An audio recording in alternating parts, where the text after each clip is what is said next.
Europe में राष्ट्रवाद का उदय। आप कह सकते हैं इस चैप्टर का लगभग आज हम समापन कर देंगे, ये लास्ट पार्ट है। और हम आपको आज लॉन्ग आंसर जितने हैं उन सभी को छोटे छोटे चीजों में आपको समझाने की कोशिश करेंगे और आपका खत्म हो जाएगा। और जिसमें का सबसे इंपॉर्टेंट पार्ट या सबसे इंपॉर्टेंट क्वेश्चन कह सकते हैं, मोस्ट इंपॉर्टेंट क्वेश्चन, और ये आएगा 6 नंबर में। क्या है क्वेश्चन कई तरीके से पूछा जा सकता है। जैसे हमने अब एक क्वेश्चन उठाया था कि जर्मन एकीकरण की प्रक्रिया का उल्लेख कीजिए, मतलब जर्मनी को कैसे एक किया गया या एक करने में कौन कौन से चीजें का मिश्रण रहा, किन किन चीजों का उपयोग किया गया, उन सभी को वर्णन किया गया, किन किन चरणों में किया गया। जैसे भारत को जब हमारा देश आजाद हुआ था 15 अगस्त 1947 को, तो क्या एक जैसा था? नहीं था। उसको भी हमने कई प्रक्रियाओं द्वारा, जैसे किसी को विलय पत्र द्वारा, किसी को समझौते द्वारा, किसी को सेना के द्वारा, हर किसी को हर तरीके से क्या किया, एक किया गया। जैसे भारत को एक किया गया था सरदार वल्लभ भाई पटेल ने किया था, ऐसे जर्मनी को एक किसने किया था? ऑटो वन बिस्मार्क ने किया था। अब कहना क्या है यहाँ पे, इसके कुछ प्रमुख कारण है। अब ये 6 नंबर का क्वेश्चन है, आपको कम से कम 250 वर्ड लिखने होते हैं। टोटल कितने लिखना? 250 वर्ड, 250 शब्द लिखने होते हैं, जिसके लिए आपको 6 नंबर दिए जाते हैं। अब 6 नंबर के लिए आपको क्या करना है? 250 वर्ड लिखने। तो हम आपको अगर प्रमुख आपको हेडिंग्स बता दें और इसके बारे में समझा दिया जाए तो आप आराम से लिख सकते हैं। तो सबसे पहला ये कि जर्मनी के एकीकरण के प्रमुख चरण निम्न हैं। कौन कौन से? प्रेस की आजादी, संगठन बनाने की स्वतंत्रता, संसदीय व्यवस्था स्थापित करना, राष्ट्रीयता की भावना को जागृत करना, राष्ट्र राज्य बनाने का प्रयास, उदारवादी विचारधारा का उद्भव, प्रसा ने राष्ट्रीय एकीकरण के आंदोलन का नेतृत्व को संभाला। प्रसा का प्रधानमंत्री जो ऑटो बिस्मार्क था इस प्रक्रिया का जनक था।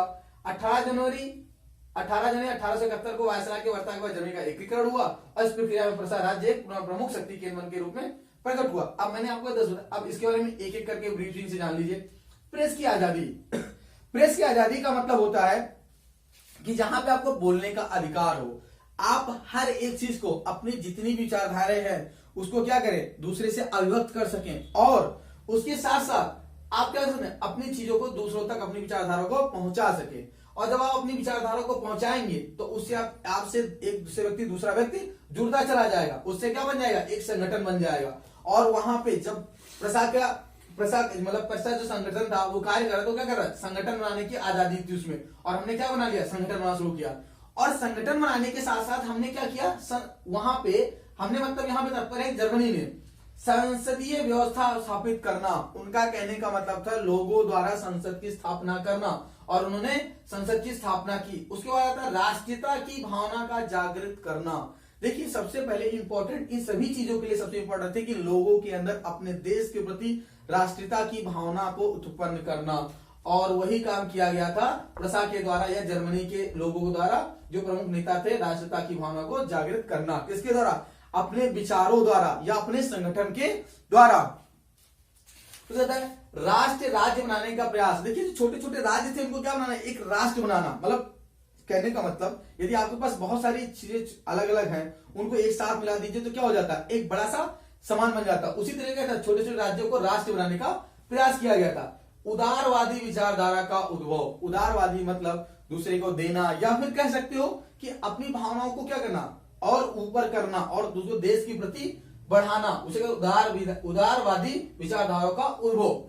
अब आता है यहाँ पे प्रसा ने राष्ट्रीय एकीकरण के आंदोलन का नेतृत्व को संभाला। देखिए ये जो चीजें थी ये लोगों तक सीमित थी, लेकिन अब इन सभी को चलाने के लिए किसी एक संस्था की जरूरत होती है, या कह सकते हो एक संगठन की जरूरत होती है। तो वो संगठन कौन था? प्रसा वहां की एक संगठन था, लोगों द्वारा बनाया गया था, जिसका नेतृत्व सीधा कौन कर रहा था? प्रधानमंत्री ऑटो बिस्मार्क कर रहा था। उसने क्या किया, प्रसा की राष्ट्रीय एकीकरण के आंदोलन को नेतृत्व संभाला। जैसे अपने यहाँ गांधी जी ने अपने देश की स्वतंत्रता के लिए जो सीधा जिन्होंने संभाला था, नेतृत्व किसने संभाला था? गांधी जी ने। या भारत जैसे देश को स्वतंत्र कराने के लिए हम सबसे ज्यादा किसी का नाम सुनते हैं? कांग्रेस। जो उस समय क्या थी? कांग्रेस। अंग्रेज सीधा किससे बात करते थे? किसी थोड़ी सी बात, वो कांग्रेस जो सर वहां पे थी, वर्तमान में भारत की तरफ से संगठन था, उससे बात करती थी। वैसे वहां पे प्रसा क्या था, एकीकरण करने में प्रमुख क्या था वहां का? प्रसा राष्ट्रीय एकीकरण के आंदोलन का नेतृत्व संभाल रहा था। मतलब किसी को अगर बात करना है तो आप सबसे तो बात करोगे नहीं, जो प्रमुख होते हैं उनसे बात करते हैं। प्रसा का प्रधानमंत्री ऑटो बिस्मार्क इस प्रक्रिया का जनक था। अब इन जितनी सारी प्रक्रिया हो रही है उसका जनक कौन था? ऑटो वन बिस्मार्क था। 18 जनवरी, इसके बाद क्या था, 18 जनवरी 1871 में वायसराय के वार्ता के बाद जर्मनी का एकीकरण हुआ। देखिए 1800 जो 18 जनवरी 1871 को अवसर हुआ, इसमें फ्रांस, डेनमार्क, ऑस्ट्रेलिया और कह सकते हैं एक राज्य और रूस, इन सभी ने क्या किया था, एक संधि हुई जिसके द्वारा क्या हो गया, यहाँ पर क्या हो गया, जर्मनी का एकीकरण हुआ और इस प्रक्रिया में प्रसार राज्य का एक प्रमुख शक्ति केंद्र के रूप में हुआ। देखिए जो जिसकी वजह से हुआ वो भाई प्रमुख शक्ति केंद्र के रूप में प्रकट हुआ। ठीक है, इस प्रक्रिया को हम क्या कहते हैं, प्रसार राज्य का प्रमुख क्या नाम है यहाँ पे, केंद्र के रूप में प्रकट हुआ। अब इन चीजों को आप आसानी से लिख सकते हैं। देखिए आपका सबसे इंपॉर्टेंट इसमें क्या हो गया, प्रशासकीय प्रेस की आजादी, संगठन बनाने की स्वतंत्रता, संसदीय व्यवस्था स्थापित करना, राष्ट्र की भावना जागृत करना, राष्ट्र राज्य बनाने का प्रयास करना, उदारवादी विचारधाराओं का उद्भव करना। प्रसा ने राष्ट्र एकीकरण आंदोलन का नेतृत्व को संभाला। प्रसा का प्रधानमंत्री ऑटो स्टार्क इस प्रक्रिया का जनक था। 18 जनवरी, देखिए ये 18 जनवरी और 1871 ईस्वी को वायसराय संधि ये जो आपका है ये आपके बहुविकल्पी में आता है कि 18 जनवरी 1971 में वायसराय की वार्ता के बाद जर्मनी का एकीकरण। पूछा जाएगा जर्मनी का एकीकरण कब हुआ, तो आप बताएंगे 18 जनवरी 1871 को। इस प्रक्रिया में प्रसार राज्य का एक प्रमुख शक्ति केंद्र के रूप में निकला। तो आपसे पूछा जा सकता है प्रसा की जो जर्मनी का एकीकरण हुआ तो वहां पे प्रमुख शक्ति केंद्र में कौन प्रकट हुआ, तो क्या हुआ, प्रसा, या कैसा, जर्मनी। इस तरीके से और इससे आसानी से आराम से आप क्या कर सकते हैं, इन चीजों को तैयार कर सकते हैं।